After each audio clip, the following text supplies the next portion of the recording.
please welcome distinguished Toastmaster Ian Flint.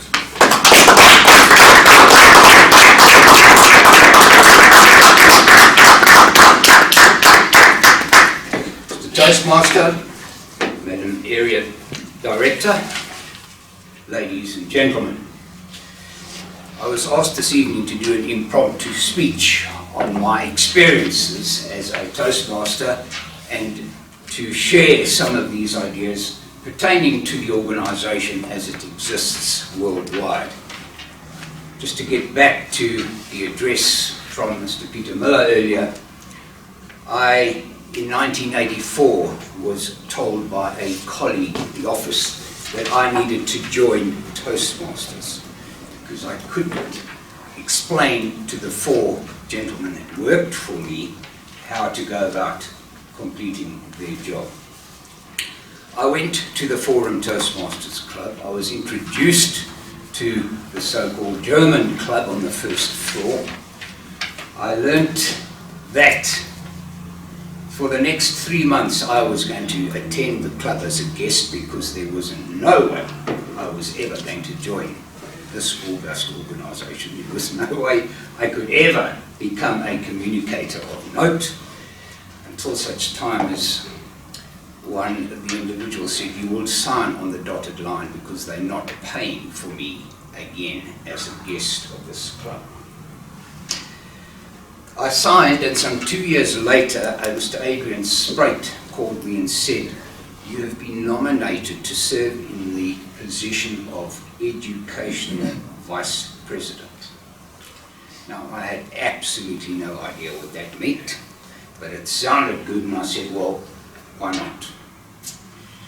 I followed a certain Mr. Bowker in the role of President, and he gave me notes. 7:05, you will receive the gavel from the sergeant. 7:06, you welcome all the members present. 7:07, you welcome any guests present.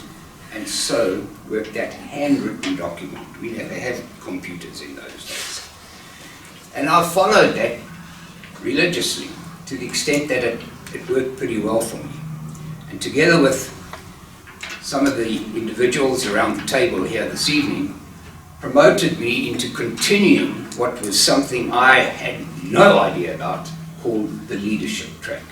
Yes, I wanted to become a better communicator. I wanted to be able to stand at a lectern and deliver a speech of interest to everybody. But I was thrown into, Madam Area Division Governor, the so-called leadership track. We did well as a club in my year as president, and I was asked to serve not as an area governor, but I went straight to that of division governor. Yeah. I don't know what happened. I had a good bunch of area governors working for me, one or two again around this particular table, and I received the award of area or division governor of the year. The next thing, some of the so-called district individuals suggested that I go toward so-called district level and serve as district educational, district administration, and finally district governor.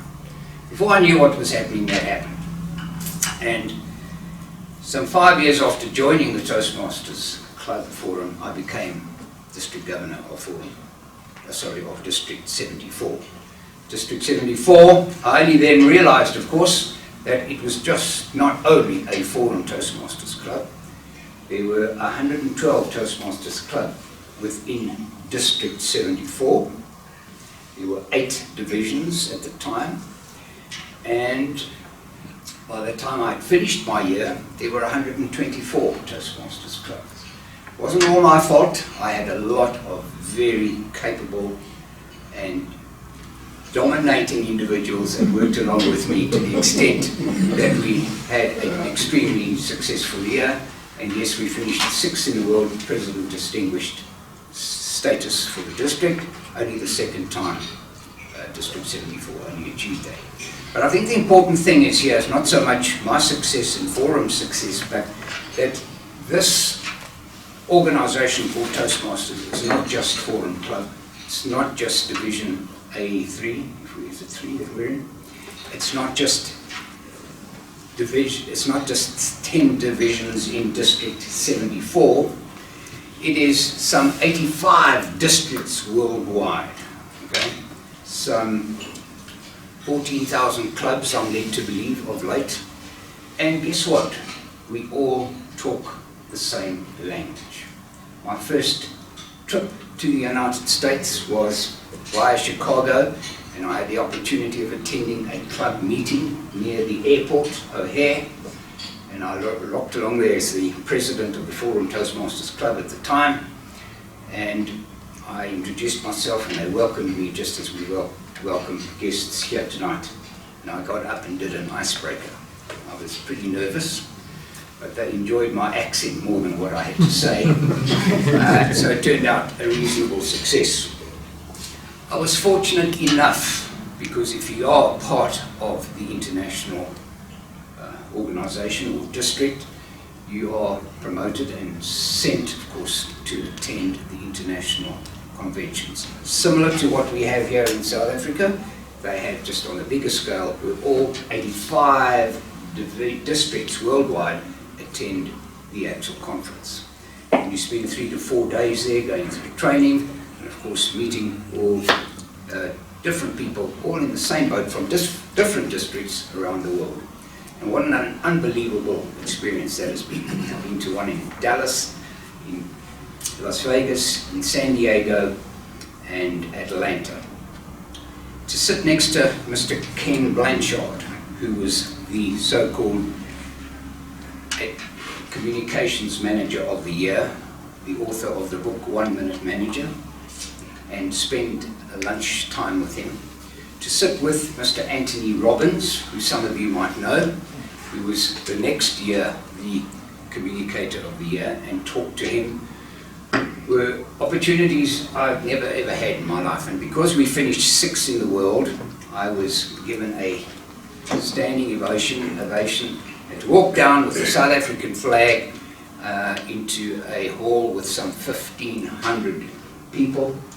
And then only does one realize how big this organization is. I am still in touch with many of the district governors in my year who obviously attended that particular conference. One in New Zealand I speak to regularly. And I hope I've completed the task you sent me to do here this evening, Mr. VPE. But Forum is not just the German club or now this particular venue. It is a lot bigger than that, and the world is your oyster within Toastmasters International. And hopefully, in the words of Albert Einstein, who said that if you can't explain it simply, then you don't understand it well enough. I trust that I've explained in some way how fantastic and wonderful organisation it can be if you don't only practice your improving your communication skills, but you follow, like our EXCO, the leadership track. Mr. Toastmaster.